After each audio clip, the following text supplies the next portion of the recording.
Hi, it's Jen from Fire Oaks Ranch.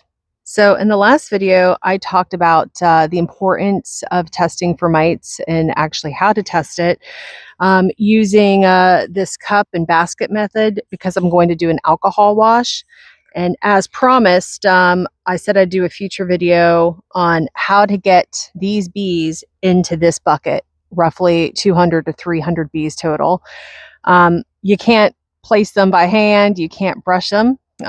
So what I do is just the bucket method. Seems a little intimidating, but it's quick, it's easy, and you just kind of get used to it. So I've taken a frame. It has brood and it has some drone cells. You have to have a frame with brood on it, and preferably drone cells, because that's where the mites hang out. If you have something with just honey, you're not really going to find that many mites, if any. So your mite count might be falsely low. So before you decide which frame to take, you want to do a visual inspection to look for your queen, because unfortunately, most of these bees are about to die. It's a necessary sacrifice, and it's part of beekeeping to ensure the rest of the colony is healthy. So I've done my visual inspection. If I were to see a queen, I'd either choose a different frame or I would gently guide that queen out of this frame. So no queen. So all I do is I have a Home Depot bucket or any other large bucket, and I'm just going to very quickly hit this frame at the bottom of the bucket, just like that.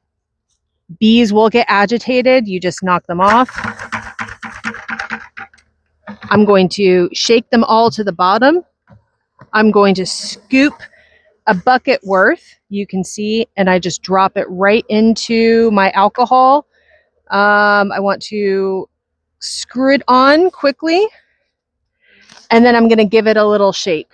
If this is on correctly, your white bucket will shake like a washing machine basket will. So I just give it a shake for maybe 30 seconds to a minute. I'm going to speed this part up really quickly. I'm going to put this down. While that's sitting, I mean, you'd shake it up a little bit longer than that, but while that's sitting, I will then take these bees and I'm just going to shake them back into the hive which they came. It just kind of helps them guide. And you can also see my empty frame, there's still some bees on there. There's not as much brood as I would normally test on, but I really need to get a test in, and some brood is better than no brood. So I hope this method works for you, and I hope it's not that intimidating after a few times. And if you have any questions or requests for other topics, just let me know, and I'm happy to do something. Thanks.